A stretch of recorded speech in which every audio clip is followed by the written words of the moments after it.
Saludos amigos y muy buenas noches y bienvenidos a una nueva edición de Enfoque. Habitualmente, probablemente en cada temporada de Enfoque dedicamos un programa a hablar con nuestros buenos amigos de la Delegación del Cuidado de la Creación en torno a estos fenómenos atmosféricos, meteorológicos, que desgraciadamente son noticia, por ejemplo en estos meses de otoño, pero también en torno a ir un paso más allá de la noticia, ¿no?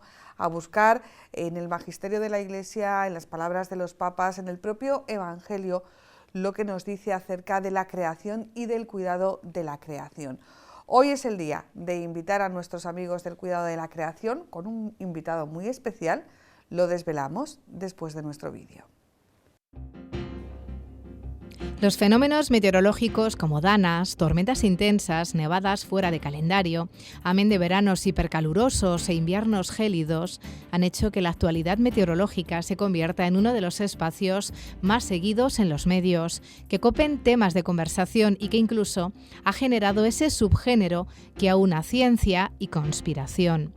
No en vano, muchos de ellos han provocado tragedias que han conmovido a la sociedad y sobre las que todavía se viven las consecuencias y se siguen exigiendo responsabilidades, como la Dana de 2024.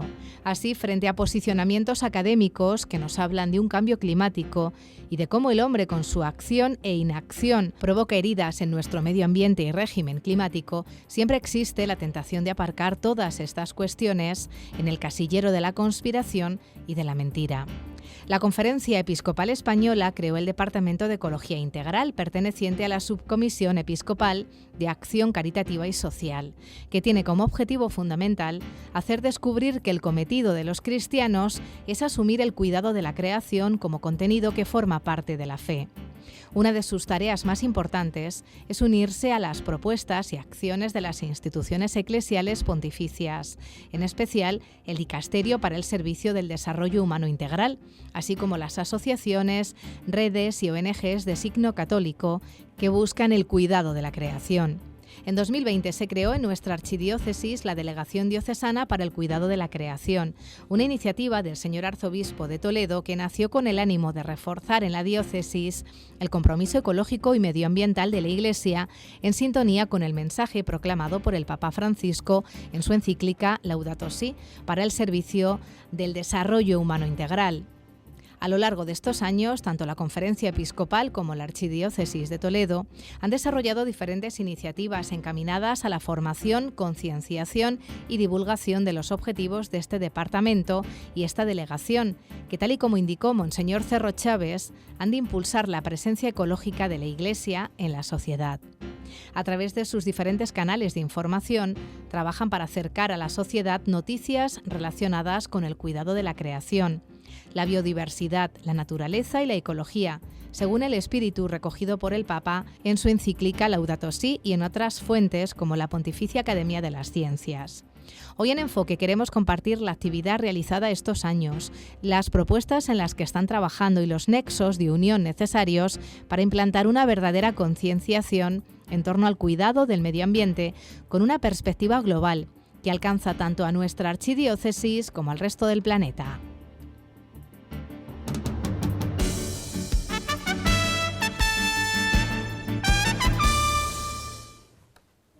Pues así hemos comenzado este programa dedicado al cuidado de la creación. Vamos a saludar a este invitado al que agradecemos mucho.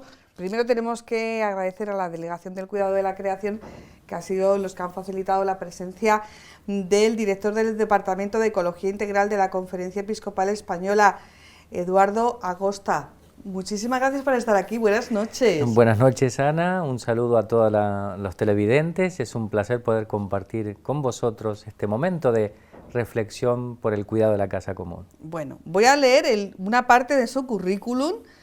Es usted fraile carmelita y sacerdote, es licenciado en física, doctor en ciencias de la atmósfera y de los océanos, investigador en climatología en la Facultad de Geografía e Historia de la Universidad de Valencia y también forma parte del equipo de investigación de la Cátedra de Ecología Integral de la Universidad Católica de Valencia. Y desde hace más o menos un año está al frente de este departamento de Ecología Integral de la Conferencia Episcopal Española. Madre del amor hermoso, ¿qué diríamos aquí, eh?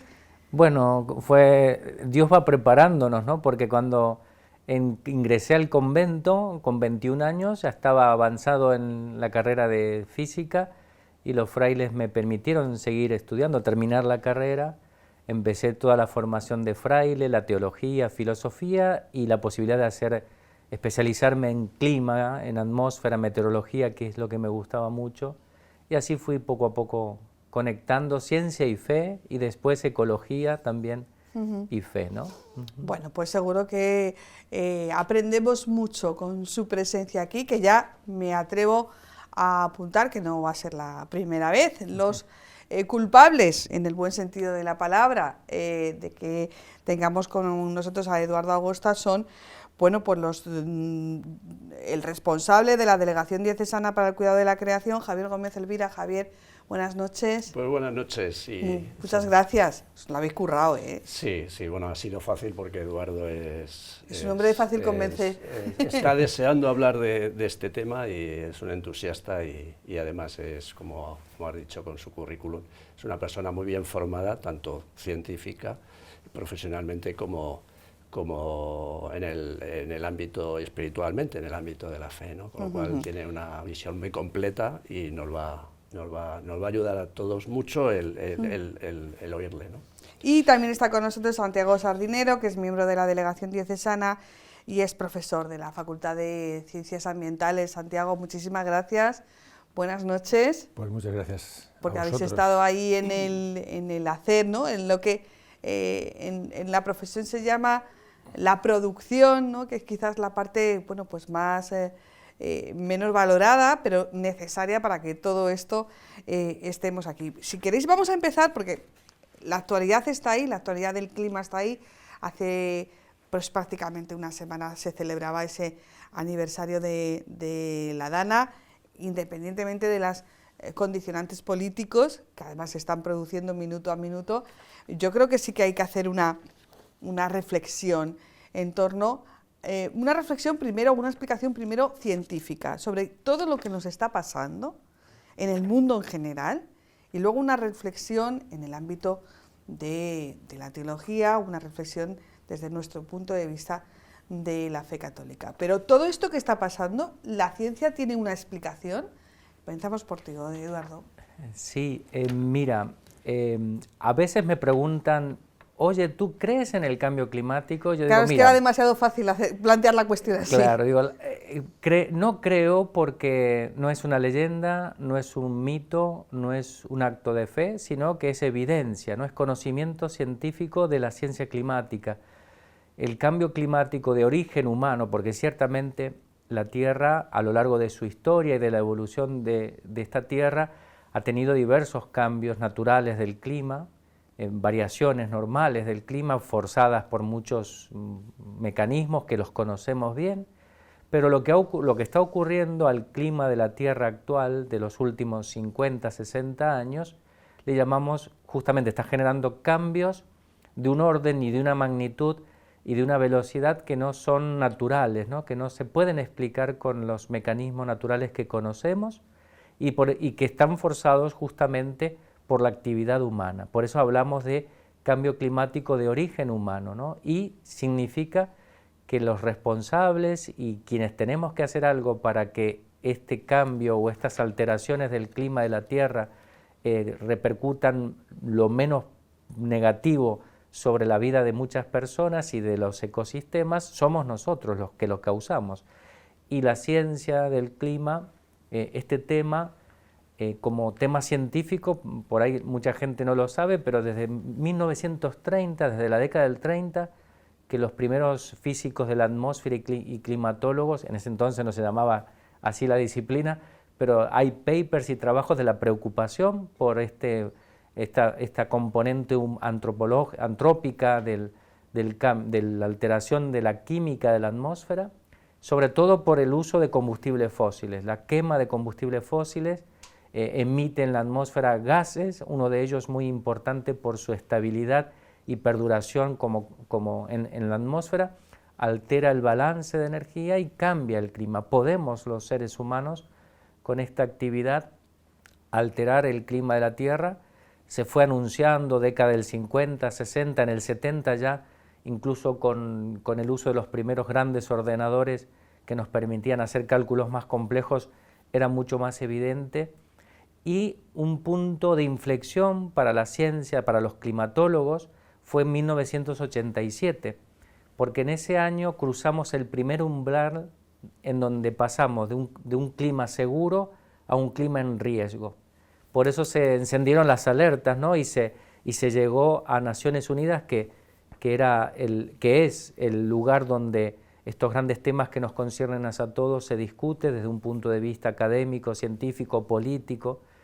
Y en el año 1992, con la Conferencia de Río, además de este problema del clima, aparece también con mucho más negatividad el tema de la pérdida de biodiversidad. Entonces aparecen estos dos grandes temas, y en Naciones Unidas, con la Conferencia de Río, se decide abordar estos problemas tan complejos y que nos conciernen a todas las naciones, obviamente con distintas responsabilidades históricas, hacer algo. Y aparece la Convención del Clima, por un lado las famosas COP climáticas, cumbres climáticas, y las convenciones de la biodiversidad, las cumbres de la biodiversidad. Y desde el año 1995 hasta la actualidad, cada año hay una cumbre climática. Este año celebramos la COP número 30 años, en Belén. Se va cambiando un poco la ciudad. O sea, que estamos de acuerdo que hay evidencias científicas que están ahí y que ponen de acuerdo a toda la comunidad científica. Profesor Sardinero. Bueno, a mí lo que me preocupa más son las consecuencias también, ¿no? Porque bueno, al principio que si existe, que no existe, que si deja de existir. Ahora parece que ya existe el cambio climático. Dice, no, es que existe, pero ha existido siempre, ¿no? Y bueno, pues ya no voy a repetir más, porque ya lo ha dicho él, pero lo que me preocupa, insisto, es un paso más, es decir, ¿y qué consecuencias tiene eso para los seres vivos, ¿no? Porque ha habido fluctuaciones climáticas, cambios climáticos anteriormente, y entonces pues las poblaciones de seres vivos han migrado hacia el norte, hacia el sur, y es decir, han tenido que adaptarse a esas condiciones nuevas, ¿no? Y claro, ¿y qué es lo que es distinto ahora? Está hablando de la rapidez, de la transformación, ¿no? Y efectivamente el ser humano pues también, o sea, se dice, pues la Convención sobre la Biodiversidad, ¿no? El número de especies, la extinción del número de especies, o sea, la extinción de especies se ha acelerado, ¿no? Y dicen, pues del orden de 1000 veces más rápido la desaparición de especies que la de aparición de especies nuevas, porque las especies evolucionan, cambian, se transforman, aparecen especies nuevas, desaparecen otras especies, pero se ha acelerado la desaparición de especies. Y se ha acelerado porque desaparecen sus hábitats. ¿Y por qué desaparecen sus hábitats? ¿Y qué son sus hábitats? Pues sus hábitats han sido transformados, han sido fragmentados por el ser humano fundamentalmente. ¿Y qué es lo que sucede? Pues que esa capacidad migratoria pues se ve dificultada por esa fragmentación y esa desaparición progresiva de esos fragmentos con todos los seres vivos que... O sea, que por ir por escalones. ¿Estamos en un cambio climático? Sí. Las evidencias científicas ya no son negadas. El cambio climático tiene una serie de consecuencias, pero yo creo que desde que se está hablando o se están lanzando esas alertas en los años 30, pues con más ímpetu en los años 80, a partir de la década de los 80, yo creo que hay un elemento nuevo del último, pues yo creo que lo podemos fijar en este primer cuarto del siglo XXI, que a lo mejor no estaba antes, que era el interés por decir que todo esto es una mentira, que es una conspiración, por el interés en contrarrestarlo. Quizás es un elemento nuevo, José. Bueno, a mí me gustaría yo no tengo una visión tan científica como tienen Eduardo y Santiago del tema, y me he dedicado al mundo de la conservación, de la gestión forestal, pero soy ingeniero y bueno, atiendo a todas estas premisas y términos que se utilizan en esta conversación pues de cambio climático, emergencia climática.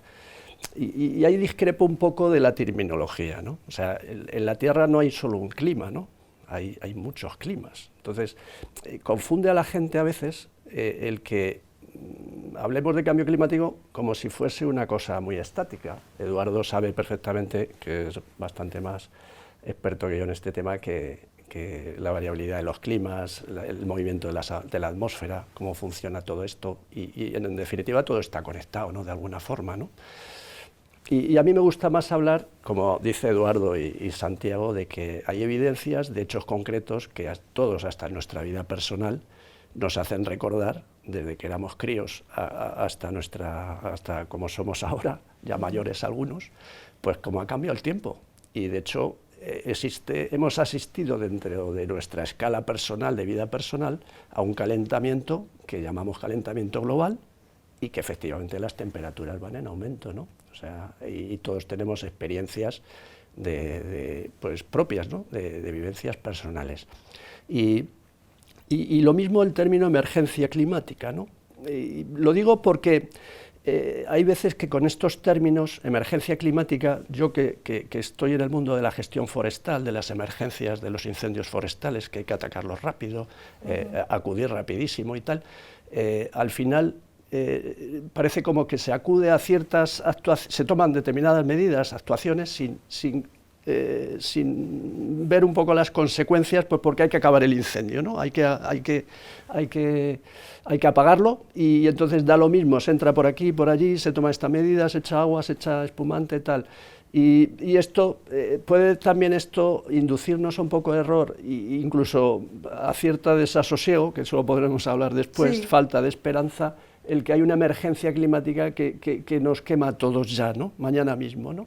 Y entonces hay que tomar medidas inmediatamente sin calibrar cuál es el alcance y las consecuencias de todas esas medidas, ¿no? Y en un mundo en el que todos sabemos que hay infinidad de intereses, infinidad de opiniones, y hago esta distinción porque siempre cuando empiezo con este tema me gusta que este sea un tema abierto en el que todo el mundo opine y en el que nadie se sienta de alguna forma pues vamos a cancelado, ¿no? Cancelado porque vivimos una sociedad lo suficientemente polarizada como para que encima nosotros, claro, del ámbito de la fe, del ámbito de la Iglesia, empecemos a dividir, ¿no? Entonces, yo creo que, y a mi corto entender, lo que sí que existe es una variación de los climas y un calentamiento global, pero que bienvenidas sean las hipótesis y los deseos honestos de combatir estas teorías o estas hipótesis, ¿no? Porque al fin y al cabo el método experimental, Eduardo, el llegar a una convicción del 100% no tenemos, porque nos falta escala y nos falta modelo que sea perfecto, ¿no? Por lo complicado del tema. Sí. Yo no estoy tan de acuerdo con estas últimas afirmaciones porque... Hay que generar debate, sí, Santiago. Sí.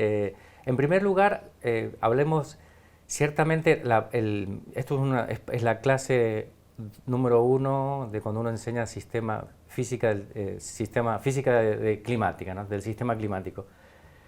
Es cierto que hay distintos climas en la Tierra, pero está bien desde el punto de vista técnico hablar del clima de la Tierra, porque en ciencias de la atmósfera se estudia el clima de los planetas, del sistema solar. Todo cuerpo celeste que tenga un fluido gaseoso o líquido tiene un clima, que los parámetros que rigen ese clima en la escala del planeta se definen muy fácilmente, se conocen bien, y que justamente esos grandes parámetros, que son 3 fundamentales, la rotación del cuerpo, la diferencia de temperatura o el gradiente entre las zonas de mayor calentamiento y menor calentamiento, ecuatoriales y polares, y también la energía interna del sistema, definen justamente unos parámetros que hacen que haya una estabilidad climática, que luego, en el caso particular de la Tierra, La Tierra es de los planetas del sistema climático uno de los más complejos porque además de tener gas tiene océano, tiene atmósfera y océano. Eso es clima y están interactuando y además hay continentes que alteran la simetría de esos sistemas y por lo tanto impacta ese clima planetario diversamente en distintas regiones geográficas y por eso también podemos hablar de climas regionales, ¿no? Pero si cambia el clima planetario del sistema en su totalidad, eso va a repercutir en lo que ocurra a nivel regional y viceversa, también la suma de lo regional afecta en lo planetario. Entonces, y con respecto, ¿por qué se empezó? En realidad lo de la emergencia climática no es lenguaje científico de las ciencias del clima, sino de otras disciplinas que recepcionan el mensaje del primer informe de lo que hace en Naciones Unidas, sobre todo por los umbrales. Yo os contaba que en el 87 pasamos de una zona de seguridad en respecto al clima a una zona de riesgo y todo el conocimiento que tenemos nos indica que a mediados de la década del 30 pasaremos a la zona de peligro. Entonces, ¿El lo 2030? que 2030. Entonces, lo que se nos ha cortado es la ventana para que cambiemos las cosas que estamos haciendo mal. En el año 2015, que es la cumbre número 21 en París, la COP21, los países reconocen lo que informa la ciencia, lo que indica la ciencia, y dicen, bueno, el cambio climático es real, está ocurriendo por causa humana, hablamos del cambio climático de origen humano siempre, y tenemos que hacer algo. Y eso es el famoso Acuerdo de París. Han pasado 10 años de ese acuerdo y no se ha hecho nada en lo efectivo. Entonces, eso es, y como los tiempos se acortan, se empezó a hablar de los que trabajan en otras disciplinas, de energía, de sociales, etcétera. Bueno, estamos en un momento de emergencia climática. Hay que actuar rápido en tomar decisiones políticas que cambien un poco, sobre todo la matriz energética, que es lo que más afecta en este momento, ¿no? Yo creo que en ese sentido está bien hablar de emergencia. Y traje el tema del cambio climático porque la Dana del 29 de octubre del año pasado, en Valencia, yo vivo en la provincia de Castellón, los meteorólogos, los que trabajamos en estos temas, ya lo sabíamos por la propia salida de los modelos, preveíamos unos episodios de precipitación inusuales para la región y llevaron a que incluso la Agencia de Meteorología Estatal emitiera unos alertas, ocurrieron estas precipitaciones y los estudios posteriores, yo trabajo en un equipo de investigación de la Universidad de Valencia, hemos hecho, justamente ahora sale una publicación especial de la revista de Cuadernos de Geografía de la Universidad de Valencia, dedicado el volumen a la Dana del 29 y se demuestra desde el punto de vista de nuestra ciencia tanto que es adscrito al cambio climático, ¿no? Los volúmenes de humedad que se convergieron en toda la columna vertical sobre la zona no se explican si no es por este calentamiento adicional o estas alteraciones del clima, ya sea en las temperaturas del mar Mediterráneo, ya sea en la capacidad que tiene la atmósfera de retener más humedad porque está más caliente, etc. Si no existiera esta componente humana, no hubiéramos tenido. Sí, ciertamente las danas siguen siendo igual de frecuentes que antes en nuestra región, no en otras regiones del globo, pero lo que aquí jugó un factor determinante que lo hizo tan inusual y exclusivo fueron los contenidos de vapor de agua, ¿no? La humedad en la columna, en el contexto de un mar Mediterráneo más caliente, en una atmósfera más caliente, que lo explica el cambio climático antropogénico. Y en ese tema de lo que habla Eduardo es que el tema del calentamiento, que es a mí el que me gusta porque es el que está como hemos todos contrastado en propia vida, es el que explica mucho también la Dana, ¿no? O sea, el calentamiento del mar Mediterráneo, además vuelvo a la experiencia de este verano, amigos, compañeros que se han bañado en el Mediterráneo, todo el mundo dice que bañarse en el Mediterráneo ya parece bañarse, que uno se está bañando en una bañera caliente, ¿no? Entonces, bueno, y es evidentemente yo empezaba así un poco la intervención porque en los debates hay veces que hay terminología que enseguida nos encasilla en unas posiciones y recogiendo un poco el testigo del negacionismo imperante, etcétera, que no deja de ser una postura irracional, ¿no? Ideológica. Y muy ideológica, efectivamente, y que como todo al final luego te roban la cartera las ideologías políticas, ¿no? Porque al final todo parece que se quiere llevar a ese terreno. Pero yo creo que sí que estamos de acuerdo, y yo creo que la sociedad en general, porque una cosa es que exista negacionismo y otra cosa es la importancia cuantitativa que tenga ese negacionismo. Lo que pasa que, bueno, hay canales de comunicación, están las redes sociales, y se hacen, digamos que se hacen oír más. Pero es que hay un tema en el que todo el mundo está de acuerdo, yo creo, que ese negacionismo hay veces que se tinta mucho de ideología o de una terminología que muy específica, y todo el mundo yo creo que está de acuerdo en las consecuencias que estamos sufriendo, claro, ¿no? Por donde apuntaba que es lo que apuntaba el profesor Santiago Sardinero. Pero sí que es verdad que yo creo que todo el mundo está de acuerdo que el tiempo está cambiando. Correcto. Que ya los otoños no son como eran, correcto, que ya los inviernos no son como eran, que los veranos no son como eran, que los periodos de precipitaciones o las lluvias, por quedarnos aquí en España, porque bueno, tenemos un huracán o los famosos fenómenos Niño y tal. Yo creo que todo el mundo está de acuerdo, pero yo creo que también hay un alto porcentaje de la sociedad en que asume eso y asume que el hombre, la acción humana, no sé si directa o indirectamente, hombre, si es algo negativo, pues nadie lo quiere asumir como diciendo yo soy la culpable, ¿no? Pero que la acción humana es responsable de eso. Y yo creo que eso es un paso que probablemente hace 40 o 50 años nadie lo decía, ¿no, profesor? Bueno, vamos más antes todavía, sí, ¿no? Salimos entramos en el Holoceno hace 10.000 años, y es cuando, y la primera civilización, yo no soy historiador, ¿verdad? Perdón, pero ¿cuál es la primera civilización conocida? O sea, no hay civilizaciones más allá de 10.000 años, es decir, necesitamos un periodo interglaciar para tener la primera civilización, y de la cual tenemos ahí todas las domesticaciones de los animales, de las plantas, tenemos ahí los cereales, en fin, la alimentación, y el desarrollo de las civilizaciones pues ha estado ligado a tener un periodo interglaciar en el cual todavía estamos, ¿no? Entonces, y ahí están los servicios de los ecosistemas. ¿Por qué? Porque nos dan comida, nos dan medicamentos, nos dan todo, ¿no? Pero si al mismo tiempo nosotros hacemos que esa máquina deje de funcionar, porque lo que estábamos diciendo antes, es decir, fragmentamos las áreas, desaparecen las especies, esas especies ya no tienen la capacidad de migrar, no tienen la capacidad de compartir sus genomas, de generar especies nuevas o de tener flujos génicos, es decir, las abocamos a la desaparición o la extinción, ¿no? Entonces es la propia civilización que destruye la propia civilización, y esto es la consecuencia. Esto es lo que estamos viendo, o sea, esto es lo que estamos viendo, ¿no?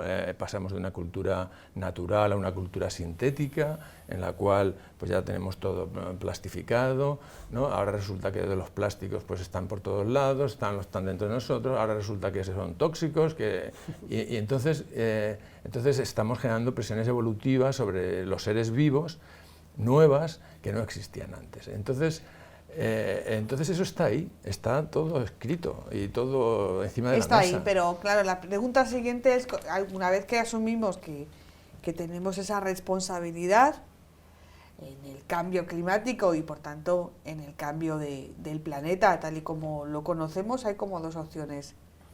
¿Se puede hacer algo? Sí, se puede hacer esto y tal. ¿Se puede hacer algo? No, entonces seguimos igual. ¿Se puede hacer algo, Eduardo? Sí, se conoce lo que hay que hacer. Bueno, hoy en castellano día, para eso es muy rico. ¿Se puede? ¿Se debe? ¿Se hace?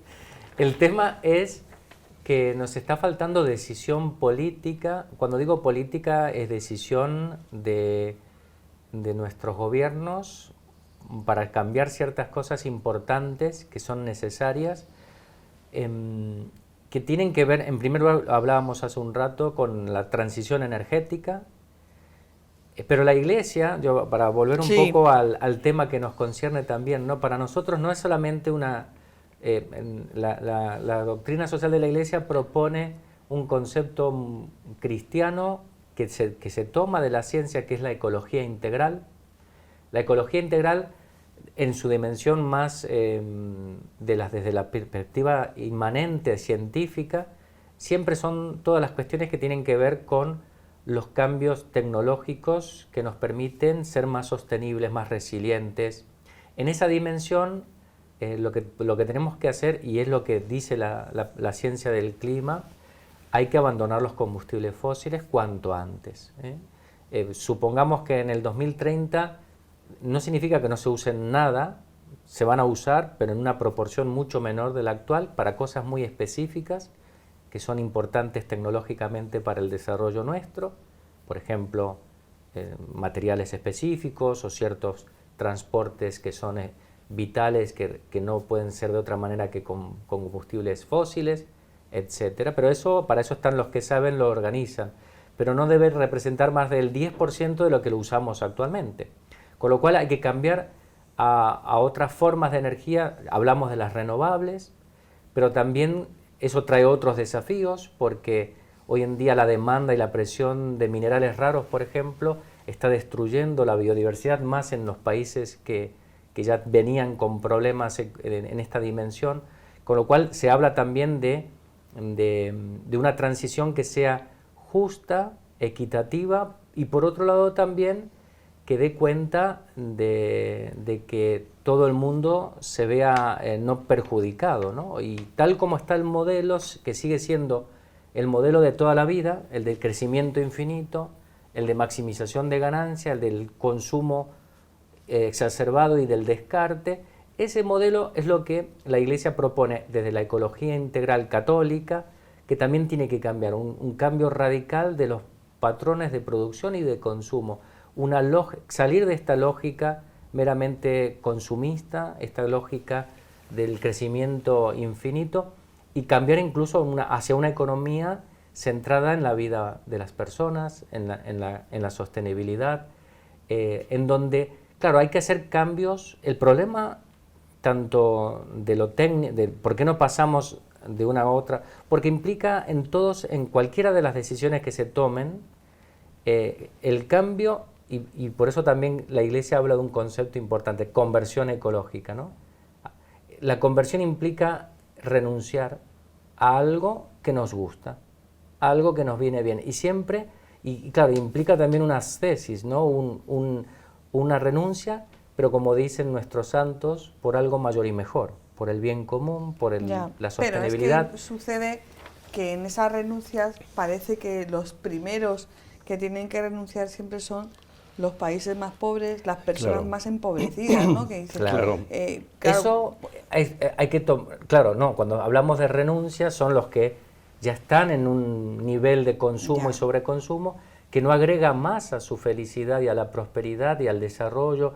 Justamente, y ya lo decía el Papa Benedicto XVI, las naciones más avanzadas deberían hacer un poco para marcha atrás, para que otras que están rezagadas en cuanto al desarrollo lo alcancen, ¿no? La palabra que a veces está como un poco prohibida, el de crecimiento económico, los economistas, yo no soy economista, hablo de lo que aprendo de mis colegas, de mis amigos, los economistas dicen es una herramienta para lograr la sostenibilidad. Habrá zonas, países que tienen que seguir creciendo, los países pobres, que son muchos, y otros que tendrán que decrecer. Entonces, tomarlo como no como un objetivo, ni mucho menos, sino como una herramienta para lograr esta sostenibilidad y esta transición y esta transformación de la lógica que todavía nos movemos, ¿no? En Caritas in Veritate el Papa Benedicto hablaba de salir de esta lógica mercantilista, del intercambio y del lucro, hacia una lógica basada en los principios de la teología moral tradicional de la Iglesia, que es la lógica del principio de la gratuidad y lógica del don, que de alguna manera nos va a remitir a la lógica del cuidado de la que nos habla el Génesis capítulo 2, ¿no? Dios puso al ser humano en el jardín del Edén para que lo cuide y lo cultive. Creo que lo mencionábamos en nuestro diálogo. Sí, Javier. Sí, hombre, yo creo que Eduardo, al final, efectivamente, sí, y este es el tema que nos ocupa, la tierra no la estamos cuidando bien y de alguna forma, pues no, el encargo de Dios no lo estamos cumpliendo, ¿no? Pérdida de biodiversidad, desastres naturales que no somos capaces de afrontar y luego un extractivismo de recursos naturales que le quería decir a Eduardo, claro, es que la palabra mágica de nuestro mundo es la transición energética, ¿no? Esa palabra que es tan así, tan bonita y parece tan sencilla, es que es un problema. ¿Quién resuelve ese problema? Laudato Si, ¿no? San Francisco de Asís y el documento del Papa Francisco, ¿no? Pero ese documento que está hecho para todas las personas de buena voluntad, al final no lo leemos solo lo leemos los católicos, ¿no? Y ese documento habla de ecología integral, de un concepto que la Iglesia propone valientemente, ¿no? Cuando el ágora pública está todo el mundo súper pendiente de lo que está pasando en el medio ambiente, todo el mundo muy preocupado por la naturaleza, el deterioro medioambiental, y este deterioro medioambiental es porque estamos consumiendo más recursos, decía Santiago, que nuestra civilización es del Holoceno, es que en 10.000 años, en 10.000 millones de años, no, 10.000 años, claro. La civilización, ya me pierdo en estas escalas, hemos desarrollado una civilización que en los últimos 100 años ha multiplicado por muchas veces la energía que hemos consumido y los recursos que hemos consumido, con lo cual en los últimos 100 años hemos sometido a la Tierra a un estrés que nosotros escribimos un artículo en el Padre Nuestro hace poco, ¿no? Que se titulaba La capacidad de carga del planeta, el cuidado de la casa común, ¿no? Claro, la Tierra tiene pues esa idea primitiva o irracional de que esto es infinito, y como hacíamos antiguamente en los pueblos, que tirábamos la basura en los alrededores, hasta que vimos que se nos llenaba todo de basura y ya decidimos recogerla y por lo menos concentrarla, que no se viese, ¿no? Pues es lo mismo, tenemos un consumismo tremendo, pues, y que genera una cantidad de residuos tanto atmosféricos como líquidos como sólidos, ¿no? Y entonces, pues estamos ensuciando la atmósfera, estamos ensuciando las aguas y ya no sabemos dónde poner los residuos, ¿no? en la tierra, ¿no? O sea, todos los sumideros que tenemos los estamos llenando, los estamos convirtiendo, como dice el Papa en la Laudato Si, en un cubo de basura, ¿no? Y bueno, ¿cuál es desgraciadamente, solo hay una solución, que es que los recursos son limitados y tenemos que racionalizarlos y aprovecharlos, pero no solo unos cuantos, los ricos de este mundo, ¿no? Claro, a eso voy, ¿no? Que se imponen, porque sí que ha habido medidas que se han impuesto a los países, hay compromisos, que unos países los firman, otros no los firman, que dentro de los que los firman unos los cumplen, otros no los cumplen. Entonces el ciudadano de a pie también se encuentra y dice, bueno, vamos a ver, si no cumplen los países de referencia, si Estados Unidos, por ejemplo... Claro, es que en ese aspecto, y Eduardo no lo podrá decir muy bien, porque él va a ser invitado en la COP, esta 30, ¿no? Ahora de Brasil, es que la Laudato Si también surge, el Papa publica Laudato Si en un año como muy profético para todo el cuidado del medio ambiente, y muy valientemente, diciendo, oye, que la doctrina social de la Iglesia tiene mucho que decir en este tema. Parece que los cristianos ya no hablamos de la creación, y parece como que el cuidado de la creación es un tema que no nos corresponde, no se habla en las catequesis, no se habla en las clases, en las universidades. Parece que en la universidad o en la educación católica el tema de la creación quedó postergado, ¿no? Y entonces, bueno, no, hay que hablar de la creación porque somos hombres, vivimos en esta casa y Dios nos ha dado un don precioso que es nuestra propia naturaleza, ¿no? Una naturaleza que además funciona, que estamos estudiándola, cómo funciona, ¿no? Y está perfectamente, tiene un orden físico, un orden matemático y un orden moral también. Y eso es lo que algunos no quieren ver, ¿no? Sí, Santiago, ¿ibas a decir? En el sentido ese de que los ciudadanos también en ocasiones tampoco se sienten animados a hacer acciones individuales cuando los grandes colectivos, los grandes países, las grandes potencias, las grandes multinacionales parece que no hacen lo que cumplen y encima nadie les pide explicaciones, ¿no? No es muy motivador para el ciudadano, ¿eh? Hombre, no es una situación, yo tampoco soy experto en eso, pero me da la sensación de que la transición pues no es una cosa sencilla, ¿no? Porque cambiar todo el parque móvil, o sea, la movilidad, yo qué sé, yo hablo no sé, de las industrias automovilísticas, ¿no? Se han dedicado a construir vehículos y resulta que bueno, pues ahora hay que cambiarlos y no pueden funcionar igual. Y entonces eso, pues claro, hemos hablado de la urgencia, de que es una cosa que va muy rápido y se exige también que este cambio pues sea rápido, pero son empresas también y son, claro, tienen que pagar ahí, tienen empleados, tienen que investigar, tienen que, ¿no? Y yo no soy experto en automovilística, sí. pero claro, no debe ser sencillo. Hombre, una transición justa no es fácil hacerla y es a muy largo plazo. Lo que pasa es que choca un poco, efectivamente, con ese término de que el mundo ya lo estamos sobreexplotando, ¿no? Estamos sobreexplotando. Sí, estamos en tiempo de descuento, de todos modos. Un inciso, estamos también casi en tiempo de descuento, nos quedan 5 minutos de programa. La academia, el mundo científico y la dimensión de energías, etcétera, los cálculos están echados. Lo que ocurre es que hay que cambiar ciertas lógicas y ciertos modus operandi tradicionales o convencionales de los últimos 50 años, que en todo cambio algunos ganan, otros pierden, y entonces lo que hay que negociar ahí es, bueno, cuánto se gana, cuánto se pierde, y en el plano hablo de las discusiones de la cumbre, ¿no? Y en algún caso hay que hacer un sacrificio, ¿no? Hay que ponerse, sobre todo a la hora, por ejemplo, de ayudar a las comunidades que están siendo ya afectadas. Hay muchos países que son empobrecidos, que son menos responsables en las consecuencias, en las causas del cambio climático, y están sufriendo las consecuencias.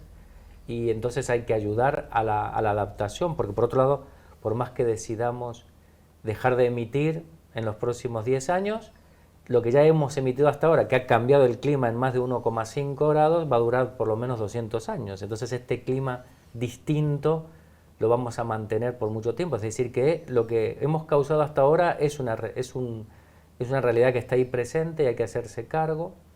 Y si las cumbres no logran progresar en tomar estas decisiones, es por una cuestión más bien ética, ¿no? Por una cuestión de decisión moral. ¿Cuál es el bien al cual tengo que optar? ¿El bien propio, el interés propio o el interés común, ¿no? El bien de la casa común, en este caso, de las personas y de lo que queremos cuidar.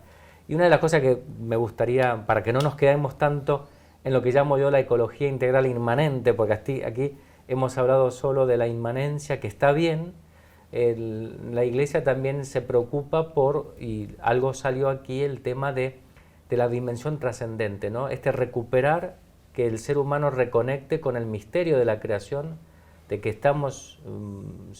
que hay un Dios creador, que la naturaleza en su conjunto, toda la historia de la civilización siempre nos ha llevado a conectar con este Dios creador, ha sido fuente de inspiración, y por lo tanto lo que tenemos que recuperar un poco también es además de la mirada científica que nos reconecta con la fragilidad y vulnerabilidad de la Tierra, también la mirada contemplativa que nos permite reubicarnos desde otra manera y no meramente como personas o sujetos consumidores, ¿no? La Tierra tiene que tener una relación con nosotros profunda. Eso está en nuestra libertad individual, ¿eh? Ahí no podemos echar la culpa a nadie. No, tal cual.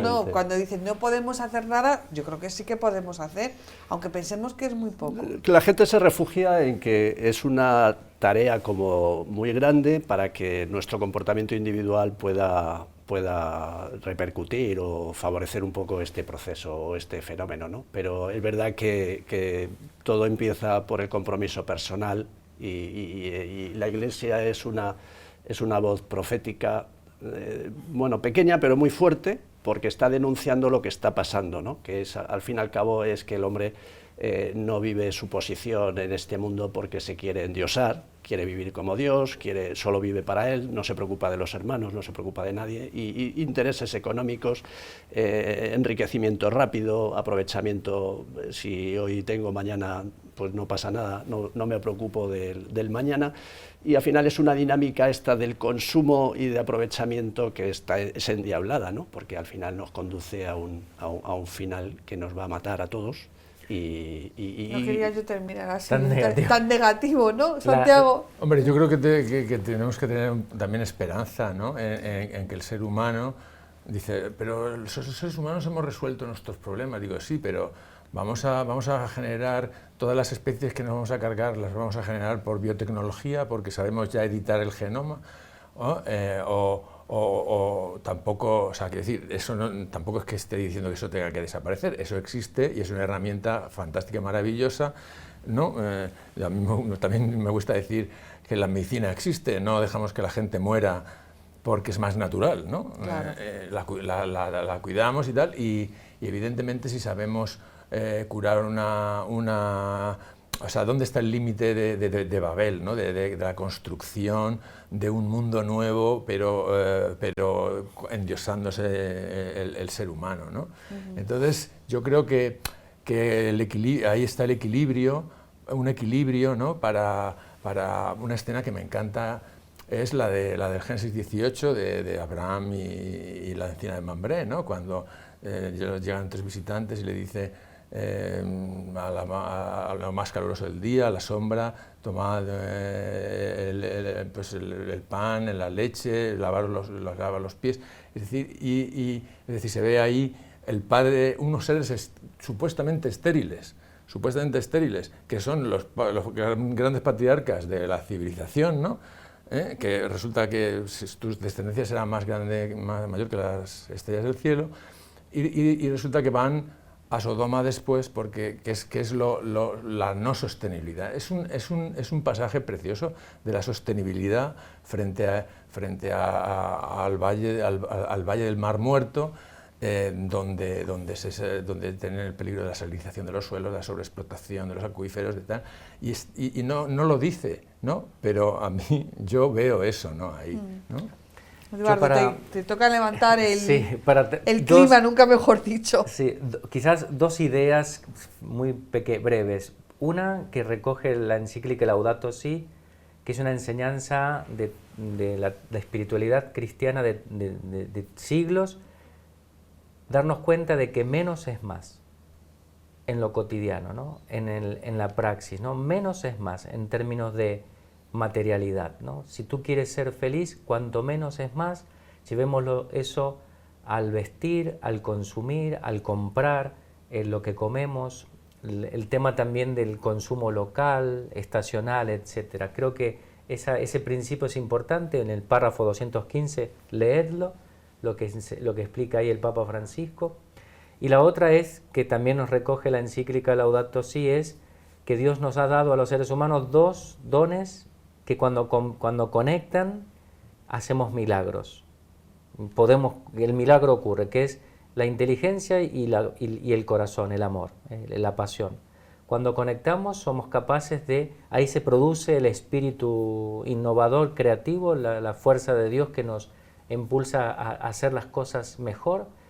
Y por otro lado, un dato más es, ¿qué es lo que me mantiene a mí con expectativa? ¿Por qué cada cumbre climática yo voy con ilusión? Porque Dios confía en el ser humano. Dios, en la persona de Jesucristo, se ha fiado del hombre y sabe que es capaz de conversión y de que las cosas podemos cambiarlas. Y creo yo que las cosas pueden cambiar, así que bueno, a seguir trabajando por eso. ¿Cuándo es la cumbre?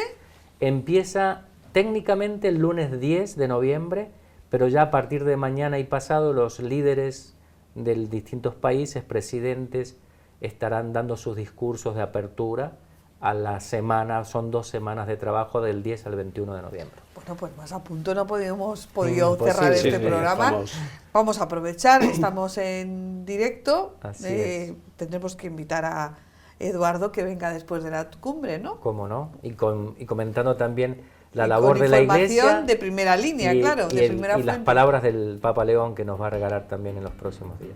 Pues muchísimas gracias a los tres, tanto a Javier como al profesor Santiago Sardinero y sobre todo a Eduardo Agosta por haber venido a propósito a Toledo, por haber venido en vísperas de su partida hacia la participación de esa cumbre y por el compromiso, yo ya lo doy por hecho, de volver a venir aquí Sí, cómo no. para contarnos todos los avances de esa cumbre y efectivamente tenemos que tener esperanza. No podemos desde aquí lanzar un mensaje negativo, un mensaje oscuro, porque sí que es verdad que reconociendo lo que la ciencia nos dice, reconociendo lo que el sentido común también vemos y palpamos, también tenemos que tener esperanza en que podemos, que estamos a tiempo de hacer algo para cambiar esa realidad. Muchísimas gracias a los tres y nosotros volvemos la semana que viene. Buenas noches.